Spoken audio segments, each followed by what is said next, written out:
ॐ नमः सिद्धेभ्यः। ॐ नमः सिद्धेभ्यः। ॐ नमः सिद्धेभ्यः। ॐ जय जय जय।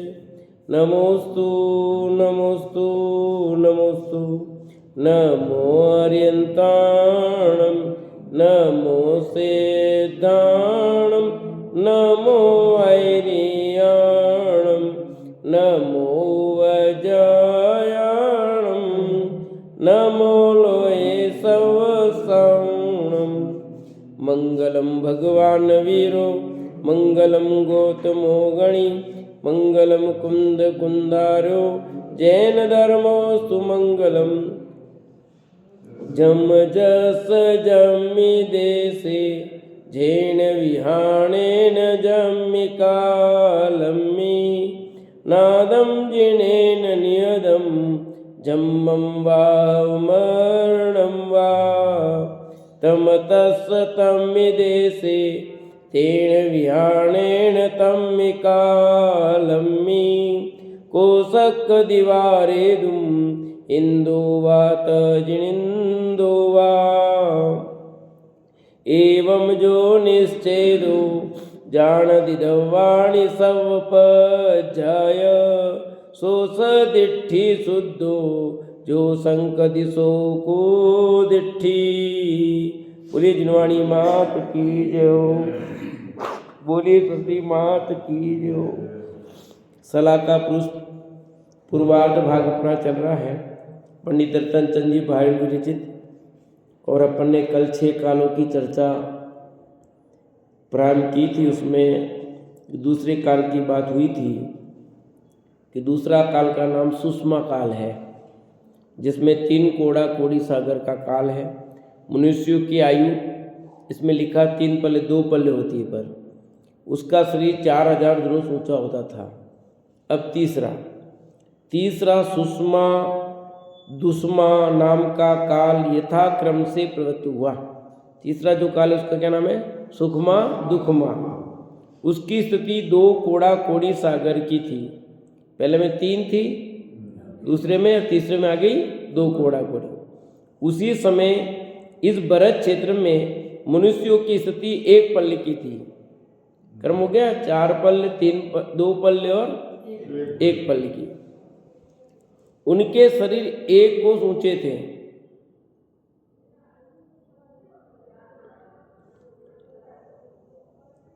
वे श्याम वर्ण थे।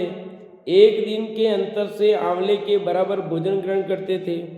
इस प्रकार क्रम से तीसरा काल व्यतीत होने पर जब इसमें पल्ले का 8वां भाग शेष रह गया, तब कल्प वृक्षों की सामर्थ्य घट गई और ज्योतिरांग जाति के कल्प वृक्षों के प्रकाश अत्यंत मंद हो गया। तदंतर आषाढ़ शुद्धि पूर्णिमा के दिन सायंकाल के समय पूर्व दिशा में उदित होता हुआ चमकीला चंद्रमा और पश्चिम में अस्त होता हुआ सूर्य दिखलाई पड़ा। देखो भाई क्या होता है। अब कल्पवृक्ष थे पहला काल, दूसरा काल, तीसरा। तीसरे काल का अंतिम समय चल रहा है। तो अंतिम समय भी असंख्यात वर्ष है, ऐसा कुछ कम नहीं है। तीसरे काल के समाप्ति का असंख्यात वर्ष भी बाकी है। उस समय ही कह रहे हैं कि स्थितियां बदलने लग गई। तीसरा काल व्यतीत होने पर जिसमें पल्ले का 8वां भाग शेष रह गया, पल्ले का 8वां भाग शेष रह गया। तो 8वां भाग शेष रात कितना रहेगा आप समझो। पल्ले का 8वां भाग है, इन्हें 8 है तो 1/8 रह गया खाली। पर वो 1/8 में भी असंख्यातों वर्ष है, कोई कम नहीं है। इतना काल जब शेष था तब कल्प वृक्षों की सामर्थ्य घट गई। यानी कल्प वृक्ष जितना पहले देते थे उतना नहीं दे पा रहे। अब कम उत्पादन होना लग गया। वस्त्रांग, आभूषणांग, भोजनांग सब अलग अलग थे। ज्योतिरांग जाति के कल्प वृक्षों का प्रकाश अत्यंत मंद हो गया। जो ज्योतिरांग जिससे प्रकाश रहता था पूरे, बल्ब लाइट की जरूरत नहीं थी, सूर्य की भी जरूरत नहीं थी, चंद्रमा इनकी तारों की कोई दिखाई नहीं, होते तो थे पर दिखाई नहीं देते थे। तदंतर आषाढ़ सुदी पूर्णिमा के दिन, कौन सा दिन था? आषाढ़ सुदी पूर्णिमा के दिन सायंकाल के समय पूर्व दिशा में उदित होता हुआ चमकीला चंद्रमा और पश्चिम में अस्त होता हुआ सूर्य दिखलाई पड़ा। किस दिन? आषाढ़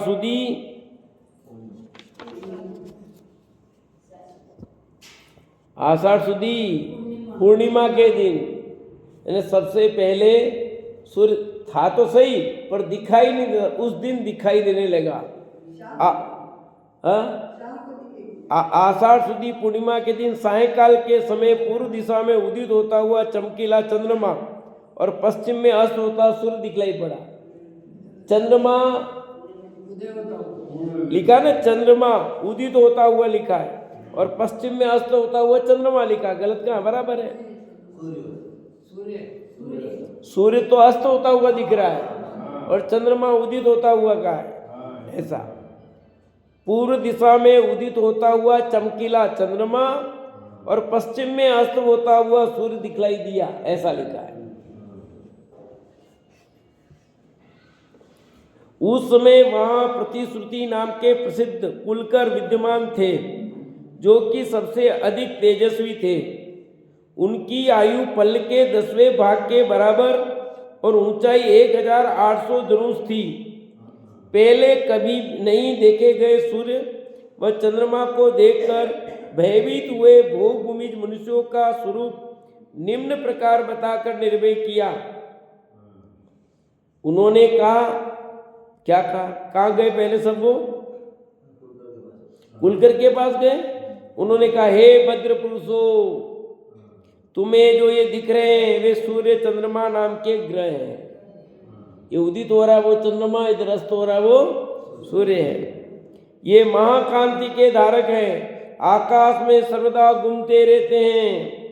अभी तक इनका प्रकाश ज्योतिरंग जाति के कल्प वृक्षों के प्रकाश से रोहित रहता था, इसलिए नहीं दिखते थे। परंतु अब चूंकि काल दोष के वश से ज्योतिरांग वृक्षों का प्रभाव कम हो गया है, अतः दिखने लगे हैं। इससे तुम लोगों को कोई भय नहीं है, अतः भयभीत तो नहीं हो, डरने की जरूरत नहीं है। ऐसे खुलकर कर्म से होते जाते हैं और एक एक चीज कम होती जाती है और वो उनको सजग करते हैं। प्रतिश्रुति कुलकर ने इस भरत क्षेत्र में होने वाली व्यवस्थाओं का निरूपण किया। वे सब आर्य उनकी आज्ञानुसार अपनी अपनी स्त्रियों के साथ अपने अपने घर चले गए थे। इसके बाद क्रम क्रम से समय के व्यतीत होने तथा प्रतिश्रुति कुलकर के स्वर्गवास हो जाने पर जब असंख्यात करोड़ों वर्षों का, क्या लिखा? ये सब तीसरे काल के अंत की बात चल रही है। असंख्यात करोड़ों वर्ष के मनवंतर अर्थात एक कुलकर के बाद दूसरे कुलकर के उत्पन्न होने के बीच के काल को कहते हैं मनवंतर। मनु प्लस अंतर, मनवंतर का संधि विच्छेद होता है मनु प्लस अंतर, कुलकर को कहते हैं मनु। ठीक है, उनके भी मनु कहलाते हैं। मनु से उत्पन्न हुए इसलिए मनुष्य कहलाते हैं। वहां भी आता है कवि ने लिखा, मनु और श्रद्धा दोनों के मिलन से सारी सृष्टि की उत्पत्ति हुई। उनकी आयु संख्यात वर्षों की थी। कितनी? संख्यात वर्षों की। शरीर की ऊंचाई 1300 धनुष थी। अब कितनी? अभी आदिनाथ का समय नहीं है, अभी उसके पहले कुलकर की बात है, अब धीरे धीरे घट रही है। इनके समय में ज्योतिरंग जाति के कल्पवृक्षों की प्रभा बहुत ही मंद पड़ गई। अब उनका तेज बुझते हुए दीपक के समान नष्ट होने के सन्मुखी था। जैसे बल्ब धीरे से बुझने वाला हो वैसी स्थिति। एक दिन रात्रि के प्रारंभ में जब थोड़ा थोड़ा अंधकार था, तब तारागण आकाश रूपी आंगन में सब और प्रकाश होने लगे। सबसे पहले सूर्य चंद्रमा दिखे थे, अब तारे दिखने लगे। उस समय अकस्मात तारों को देखकर भोग भूमिज मनुष्य भ्रम में पड़कर भयभीत हो गए। ये क्या हो गया? ये क्या दिख रहा भैया? ये क्या चीज है? जब कोई चीज नहीं देखोगे तो गड़बड़ होगा कि नहीं। वे सब समाधान के लिए सन्मति कुलकर के पास गए। कौन से कुलकर के पास? सन्मति नाम के जो कुलकर थे उनके पास गए। सन्मति कुलकर ने क्षण भर विचार कर उन आर्य पुरुषों से कहा कि ये सब ज्ञानी होते बहुत, अवधि ज्ञानी इत्यादि, तो उसको लगा करके उन्होंने समझाया, हे भद्र पुरुषों, यह कोई उत्पात नहीं है, इसलिए आप व्यर्थ के भय से वशीभूत न हो। ये तारे हैं, ये नक्षत्रों का समूह है, ये सदा प्रकाशमान रहने वाले सूर्य चंद्र आदि ग्रह है, और ये तारों से भरा हुआ आकाश है। यह ज्योतिष चक्र सर्वदा आकाश में विद्यमान रहता है, अब से पहले भी विद्यमान था, परंतु ज्योतिरंग जाति के वृक्षों के प्रकाश से तिरोभूत था। अब उन वृक्षों की प्रभा भी क्षीण हो गई है, इसलिए स्पष्ट दिखाई देने लगे हैं। आज से लेकर सूर्य चंद्रमा तारे आदि उदय और अस्त होते रहेंगे। अब तीसरे काल के अंत में ये चीज शुरू हुई थी, उनसे रात दिन का विभाग होता रहेगा। अब रात दिन, पहले रात दिन नहीं होते थे, 24 घंटा दिन जैसा ही काम था। उन बुद्धिमान सन्मति ने सूर्य ग्रहण, चंद्र ग्रहण, ग्रह का एक राशि से दूसरे राशि पर जाना, दीन और अयन आदि का संक्रमण बतलाते हुए ज्योतिष विद्या के मूल कारणों का भी उल्लेख किया था। यहाँ से ज्योतिष विद्या चालू हुई, सन्मति कुलकर से ज्योतिष विद्या चालू हुई। ठीक है,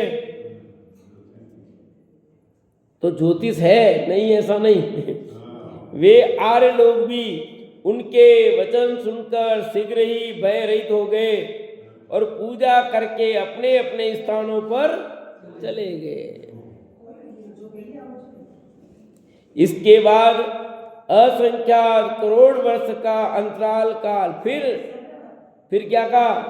असंख्यात करोड़ वर्ष का अंतराल काल बीत जाने पर इस भरत क्षेत्र में क्षेमंकर नाम तीसरे मनु हुए।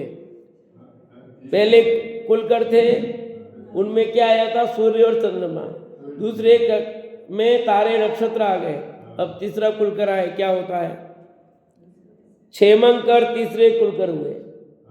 इस महाप्रतापी मनु की आयु असंख्यात वर्ष बराबर थी। कितनी? असंख्यात वर्ष बराबर थी। शरीर की ऊंचाई 800 धनुष थी। अब लिख लो, 1300 थी, यहाँ 800 आ गई। सबसे पहले कितनी आई थी भोगभूमि की? क्या? प्रथम भोगभूमि में कितनी थी? 9000 के 6000? 6000 धनुष थी। याद रखो ना भाई, दूसरे में 4000 थी। अब धीरे धीरे कम होती जा रही है ना। इसके बाद असंख्यात करोड़ वर्ष का अंतराल बीत जाने पर इस ब्रज क्षेत्र में क्षेमंकर नामक तीसरे मनु हुए। इस महाप्रतापी मनु की आयु असंख्यात वर्ष बराबर थी।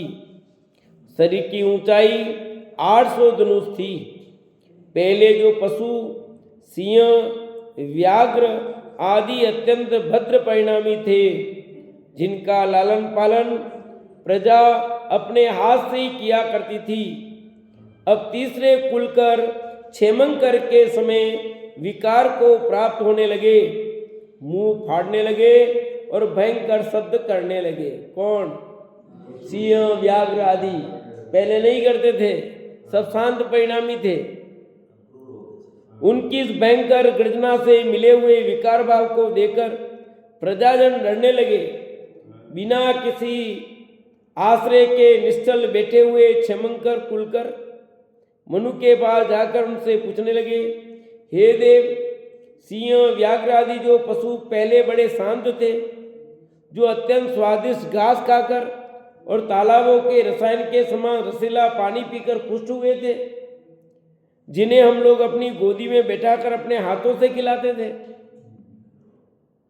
हम जिन पर अत्यंत विश्वास करते थे, और जो बिना किसी उपद्रव के हम लोगों के साथ सदा रहा करते थे, आज वे ही पशु बिना किसी कारण के हम लोगों को सींगों से मारते हैं, दाढ़ों नखों से हमारा विदारण करना चाहते हैं और अत्यंत भयंकर दिख पड़ते हैं। हे महाभाग, आप इनसे हमारी सुरक्षा का कोई उपाय बतलाइए। क्योंकि आप सकल संसार का क्षेम कल्याण सोचते रहते हैं, इसलिए सच्चे क्षेमंकर हैं। ठीक है, क्षेम आप क्या करते हैं? क्षेम नहीं होता कल्याण, क्षेमंकर कल्याण सोचते हैं। वे कहले कि आपका कहना ठीक है, ये पशु पहले वास्तव में शांत थे, परंतु अब भयंकर हो गए हैं। कौन? देखो, समय परिवर्तित हो रहा है और समय परिवर्तित होता है, जीवों के परिणाम भी बदलते जाते हैं। जीवों के परिणाम बदलने का नाम ही काल परिवर्तन है, समझो। समय तो प्रति समय परिवर्तन हो ही रहा है, नहीं हो रहा है ऐसा थोड़ी है।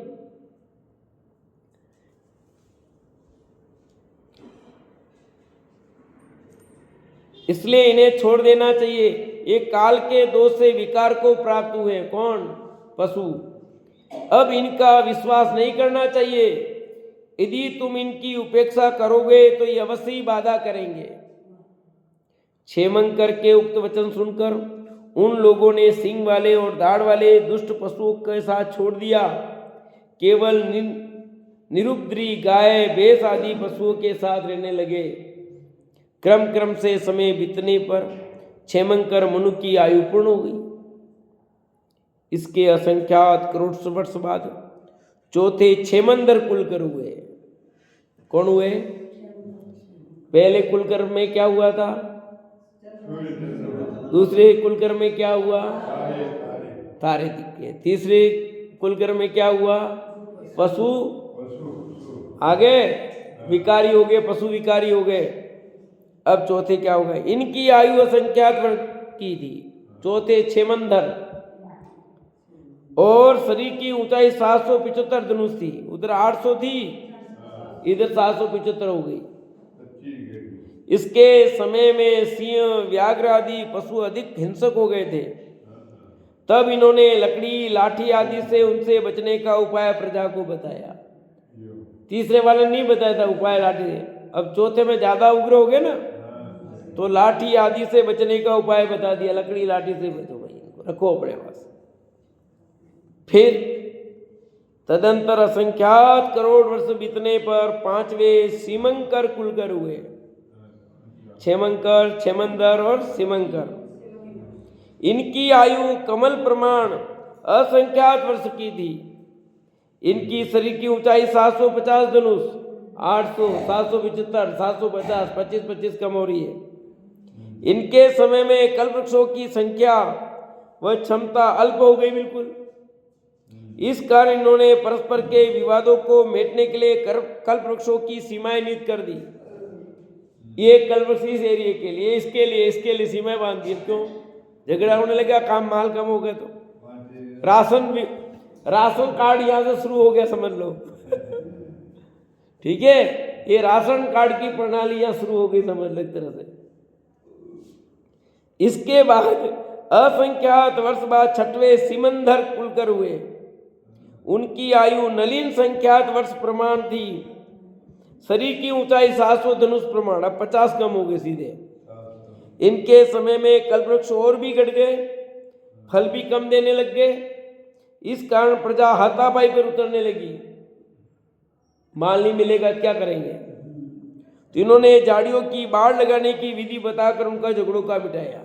भाई अब खेती का बंटवारा, पहले एरिया लंबा था इतने इस गांव के, अब व्यक्तिवाद, यहाँ बाढ़ लगा दो, ये तुम्हारा खेत।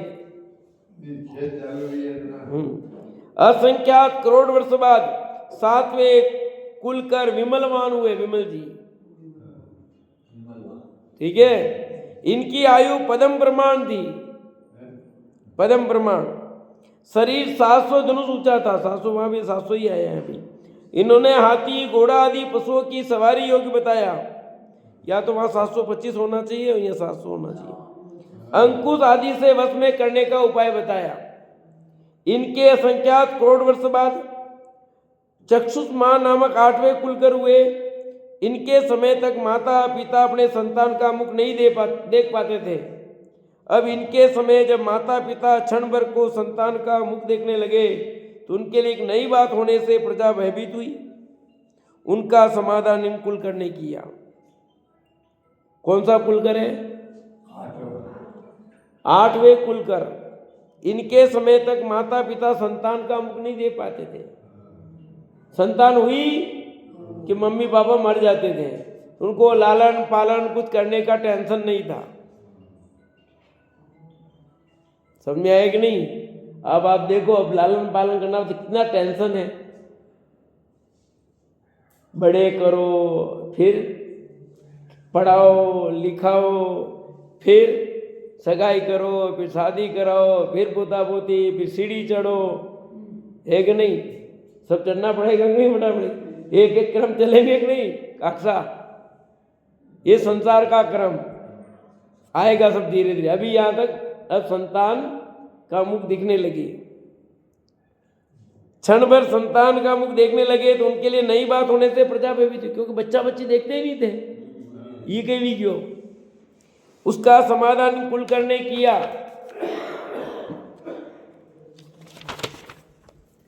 तदंतर करोड़ों वर्ष बाद यशस्वान नामक 9वें कुलकर हुए। इनकी आयु कुमुद संख्यात प्रमाण वर्ष की थी। उनके शरीर की ऊंचाई 650 धनुष थी। इनके जमाने में प्रजा अपनी संतान का बाल्यकाल देखने लगी थी। इनके करोड़ों वर्ष बाद अभिचंद्र नामक 10वें कुलकर हुए। इनकी आयु संख्यात वर्ष की थी। 625 धनुष ऊंचे थे। यहाँ वाला जो है ना, उसमें अंतर है, 725 और 700 ही आएगा। ठीक है, 6वें कुलकर की 700 और 7वें की है वो 700, ये 725 6वें की, और इसकी आएगी 7वें की आएगी 700। इसमें अंतर है थोड़ा। 8वें की तो बराबर ही है। 9वें की 650, ठीक है। इसके करोड़ों वर्ष बाद अभिचंद्र नामक 10वें कुलकर हुए। इनकी आयु संख्यात वर्ष की थी। वे 625 धनुष थे। इनके समय में प्रजा अपनी संतान को चंद्रमा दिखाकर मनोरंजन करने लगे थे। वही चंदा मामा से बातें कर मन अपना बहलाऊंगा। माँ मुझको चंदा मामा दिखला दे, तो मम्मी थाली में चंद्रमा को दिखा करके बात कराती। इनके करोड़ों वर्ष बाद चंद्राभ नामक 11वें कुलकर हुए। इनकी आयु भी असंख्यात वर्ष की थी। इनका शरीर 600 धनुष ऊंचा था। कितना? इनके समय में प्रजा संतान का सुख पाने लगी। अब बच्चा बच्ची। असंख्यात वर्षों बाद कुलकर मरुदेव हुए। इनकी आयु भी असंख्यात वर्ष की थी। शरीर की ऊंचाई 575 धनुष थी।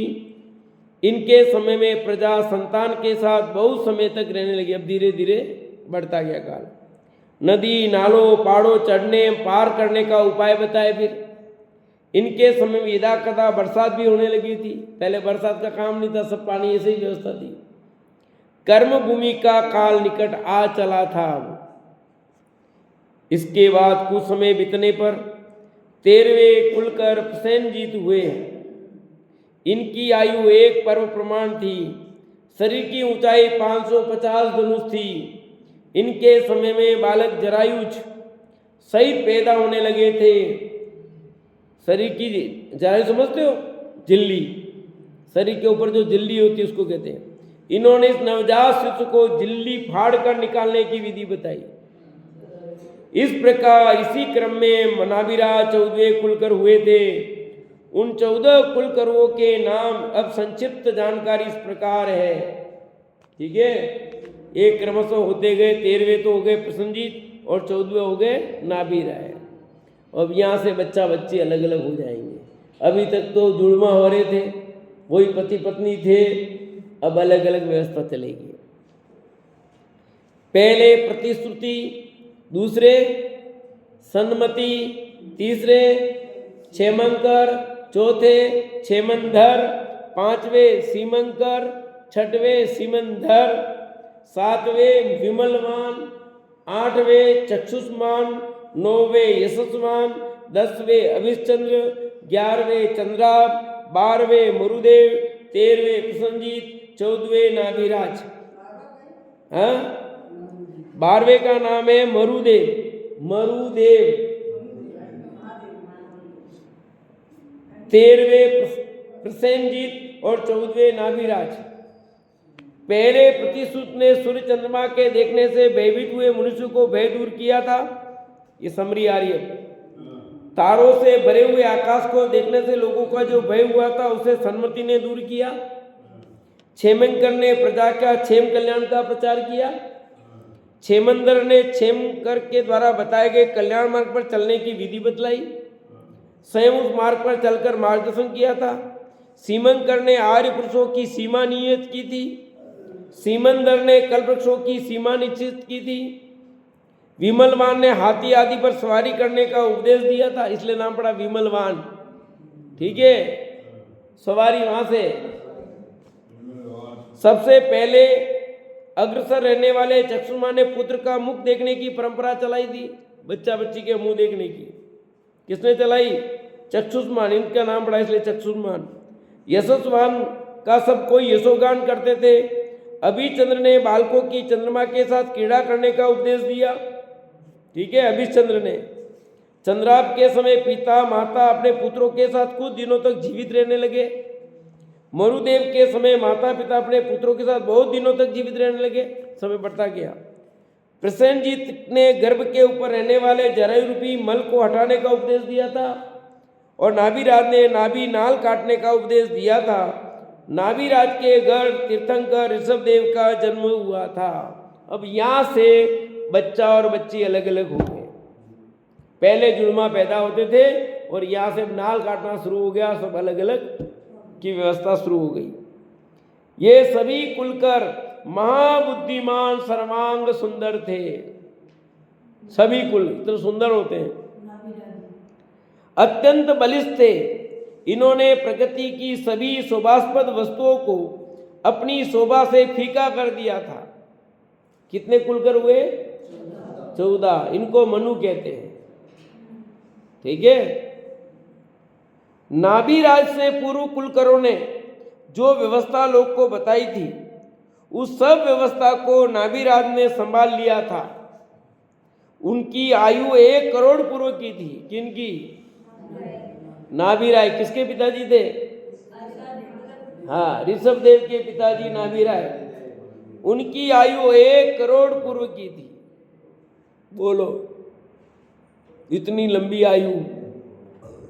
और शरीर की ऊंचाई 525 धनुष थी इनकी। बेटे की और कम हो गई। हाँ, बाहुबली की थी 525 धनुष, नाभिराय की भी 525 और बाहुबली की भी। उन्हीं के समय आकाश में कुछ सफेदी लिए हुए काले रंग के सघन मेघ प्रकट हुए, बादल। वे मेघ इंद्रधनुष से सहित थे। उस समय काल के प्रभाव से पुद्गल परमाणुओं में मेघ बनाने की सामर्थ्य उत्पन्न हो गई थी। ये ऑटोमेटिक परिवर्तन होता है प्रकृति में, कुछ करना नहीं पड़ता है। समय के साथ सब चीजें होती रहती हैं। नहीं नहीं नहीं नहीं, अपने आप। वे मेघ विद्युत से युक्त थे, गंभीर गर्जना करने लगे थे, पानी बरसाने लगे थे। अब शुरू हो गई थी हल्की, अब यहाँ की अच्छी बारिश होने लग गई। कल्प वृक्षों का अभाव होने से उनके स्थापन धान्य हो गए थे। अब कल्प वृक्ष समाप्त हो गए। देखो, ये सब काम तो तीसरे काल के अंत में होता है। चौथे काल में सब चीजें नहीं होती, पर तीसरे काल के अंत में ही चीजें खत्म होगी। बोलो, कल्प वृक्ष तो तीसरे काल के अंत तक रहते, परंतु सब चीजें पहले ही शुरू हो गई। यानी चौथे काल की व्यवस्था तीसरे काल में शुरू हो गई है और पांचवें काल की व्यवस्था चौथे काल में शुरू हो गई। तो आप समझ लेना, छठे काल की व्यवस्था पांचवें काल में शुरू हो जाएगी।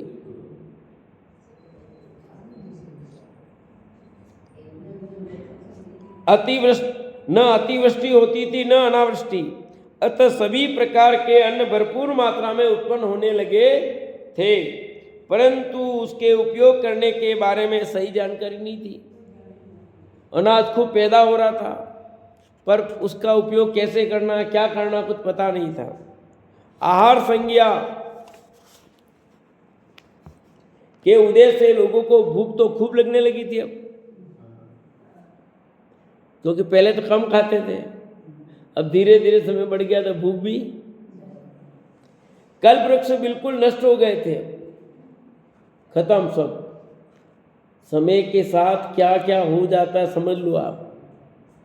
कुछ सीखने जैसी चीजें हैं या कितने कल्प वृक्ष थे, क्या क्या था, अरे हमारे समय में ऐसा था ऐसा था, अब क्या हो गया। आप देख रहे हो कि नहीं देख रहे हो?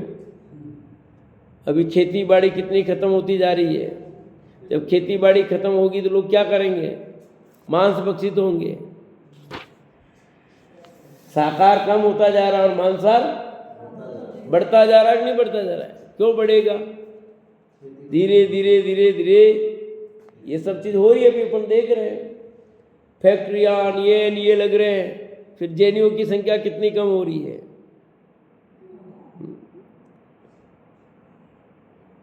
कल्प वृक्ष बिल्कुल नष्ट हो गए थे, अतः प्रजा का व्याकुल होना स्वाभाविक ही था। धान्य भरपूर होने पर भी उसका उपयोग करना न जानने से प्रजा परेशान थी। अनाज तो बहुत था, पर उपयोग कैसे करें कुछ पता नहीं था। क्या खाने लायक है, क्या खाने लायक नहीं है, क्या करना क्या नहीं करना। अंतो गत्वा प्रजा उस युग के मुख्य नायक अंतिम कुलकर सभी श्री नाभिराय के पास गई और करबद्ध प्रार्थना करके बोली कि सुमन दीदी, किसके पास गया? कौन? सुमन दीदी को पूछे, तुम बोलो बोलो किसके पास गए? आप किसके पास गए हैं? प्रजा नाभिराय के पास गई है। हे नाथ, कल्प वृक्षों के नष्ट हो जाने से हम लोग दुखी हो गए। अब हम पुण्यहीन किस प्रकार जीवित रहे? हे देव, ये फलों से झुके हुए वृक्ष मानो हमें बुला रहे हैं। क्या हम इन फूलों का सेवन कर सकते हैं? क्या हम इन फलों का सेवन कर सकते हैं, या ये हमें त्याज्य है? ये धान्य से भरे खेत हैं, इनका कैसे उपयोग करें? कौन कह रहा है? किससे कह रही है? राजा नाभिराय से, कि इसका उपयोग हम कैसे करें। राजा नाभिराय ने आश्वस्त करते हुए कहा, आप लोग निर्भय रहें। यद्यपि कल्पवृक्ष नष्ट हो गए हैं, किंतु ये फलों से बोझिल होने से नीचे की ओर झुके हुए वृक्ष और अन्न से लहराते खेत ही तुम्हारे कल्पवृक्ष हैं। इन्हें तुम्हें मन चाहे भोज्य सामग्री की प्राप्ति होगी, पर ध्यान रहे, सावधान किया, इनमें कुछ वृक्ष जहरीले भी होते हैं। उनकी पहचान कर उन्हें दूर से ही त्यज देना। फल बहुत लग रहे हैं, पर सारे फल खाने योग्य नहीं है। ये फल औषधियों के रूप में खाने योग्य पदार्थ हैं। किस रूप में? हाँ, इनका मसालों के रूप में उपयोग करने से भोजन सुपाच्य स्वादिष्ट हो जाता है। ये स्वभाव से ही मीठे लंबे लंबे ईख के पेड़ दांतों से या यंत्र से पेलकर इनका रस पीने योग्य है, गन्ने का। इस प्रकार नाभिराज द्वारा बताए गए आजीविका और खान पान की विधि जानकर प्रजा बहुत प्रसन्न हुई। भोग भूमि की व्यवस्था नष्ट हो चुकी थी। प्रजा का हित करने वाले केवल नाभिराज ही थे। अब भोग भूमि की व्यवस्था पूरी तरह से खत्म, क्योंकि भोग भूमि में तो जुड़वा पैदा होते थे, अब जुड़वा पर होने की व्यवस्था खत्म हो गई। कल्प वृक्ष होते थे, खत्म हो गए। अनेक प्रकार के भोग सामग्री खूब होती थी, बिना कमाए काम चलता था। अब मेहनत करनी शुरू हो गई। पहले कमाना नहीं पड़ता था, कुछ नहीं करना पड़ता था। चित्रा बहन, ऐसो आराम का जीवन था। किसी बाई को काम वाली पर रखने की जरूरत नहीं थी, ठीक है। क्योंकि घर भी ऐसे हो आलीशान, हर प्रकार के व्यवस्था, आभूषण चाहिए वो आभूषण, किसी की गरज नहीं कि रकम बनानी है तुम बना दो, खुद जाओ और मांगो तो मिल जाते थे। पति पत्नी दोनों मौज मारे, बस बच्चों की थे ही नहीं, होते तो थे पर वे बच्चे हुए नहीं कि वे मर गए, तो कुछ ही लफड़ा नहीं था, सारे लफड़े खत्म। अब यहाँ से शुरू हो रही सारी व्यवस्था, कमाना धमाना, बाल बच्चे सब लफड़ा शुरू होगा। इस प्रकार राजा नाभिराज द्वारा बताए आजीविका और खान पान की विधि जानकर प्रजा बहुत प्रसन्न हुई। भोग भूमि की व्यवस्था नष्ट हो चुकी थी, प्रजा का हित करने वाले केवल नाभिराज ही थे। यहाँ ज्ञातव्य कि इन कुलकरों में कितने ही कुलकरों को जाति स्मरण ज्ञान, पूर्वभव का ज्ञान था, कितने ही अवधि ज्ञानी थे। मानवों को जीवन दान देने के उपाय जानने के कारण इन्हें मनु भी कहते हैं, और आर्य पुरुषों को कुल की भांति संगठित रहने का उपदेश देने के कारण इन्हें कुलकर कहते हैं। इन्होंने अनेक वंश स्थापित किए, इस कारण ये कुलधर भी कहते हैं। ठीक है, कुलकर और कुलधर। भगवान ऋषभदेव तीर्थंकर के साथ कुलकर भी थे। कौन? भगवान ऋषभदेव तीर्थंकर के साथ में कुलकर भी थे। ये दोनों पद के धारक थे। कौन? ऋषभदेव। भरत जी चक्रवर्ती भी थे और कुलकर भी थे। आदि के 5 कुलकरों ने हाँ दंड की व्यवस्था की थी, अर्थात अपराधी से इतना कहना पर्याप्त था कि खेद है कि आपने ये अपराध किया है। दंड व्यवस्था चालू हुई पर हाँ कह दिया, बहुत बड़ी सजा थी पहले। उसके आगे 5 कुलकरों ने हाँ और माँ इन 2 दंडों की व्यवस्था की थी, अर्थात खेद है कि तुमने अपराध किया, अब आगे मत करना। हाँ और माँ, पहला हाँ फिर दूसरा आया माँ। शेष कुलकरों ने हाँ माँ के साथ धीक दंड की व्यवस्था की थी। 5 में हाँ, 5 में माँ, हाँ माँ, और तीसरे और बाकी बचे उसमें धिक्कार है। इस अपराध के लिए धिक्कार है जो रोकने पर भी अपराध करते हो। भरत जी के समय लोग अधिक अपराधी हो गए, अतः उन्हें बंद आदि दंड व्यवस्था भी करनी पड़ी। हाँ माँ धिक था, अब दंड आ गया, सजा मिलने लगी, जेल वेल होने लगी। पौराणिक कथाओं में 8 आख्यान होते हैं। यहाँ तक आपको भी 6 काल के कुलकरों की चर्चा की कि कैसे कैसे व्यवस्था हुई, कैसे कैसे समय परिवर्तन होता है और क्या है। आप भी अपने जीवन काल को देख रहे हो, जीवन में कितने उतार चढ़ाव क्या क्या आ रहे हैं। ये जीवन गाथा है, आप समझ सकते हो कुछ क्या हो जाता है। समय यही बदलता है। सब पढ़ने से समझ में आता है कि जीवन तो बदलाव का नाम है, और कौन सा बदलाव किस टाइप का होगा। घबराने से काम नहीं चलेगा, व्यवस्थाएं बदलेगी, हर जगह अलग अलग व्यवस्था है। राजा बदलते हैं और प्रजा अपने हिसाब से, हर जगह राजपाट बदलते हैं, क्या क्या व्यवस्था आ रही है। आप देखो कहाँ लोग कहाँ से यहाँ जन्मते रहते, कहाँ क्या करते हैं। कोई कहाँ जन्मता है और पेट कहाँ भरता है उसका, आजीविका का साधन हो रहा है कि नहीं हो रहा है। भारत में देखना, विदेश में, विदेश वाले इधर आते हैं। भारत में भी कई विदेशी कमा रहे कि नहीं करा रहे, कि भारत वाले ही विदेश में जाके कमा रहे हैं। लाखों विदेशी भारत में आकर के अपना पेट भर रहे हैं। अमेरिका के लोग भारत में आकर के कमा रहे हैं और पेट भर रहे हैं, और सैकड़ों भारतीय भी, हजारों लाखों अमेरिका में भी गए कि नहीं गए। तो ऐसे ही सब संसार के उतार चढ़ाव चलते रहते हैं भैया। हाँ और क्या।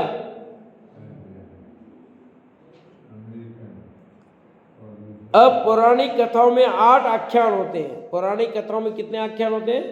8। लोक, देश, नगर, राज, तीर्थ, तपदान, गति और फल, ये 8 चीज़ें मिलेगी टोटल।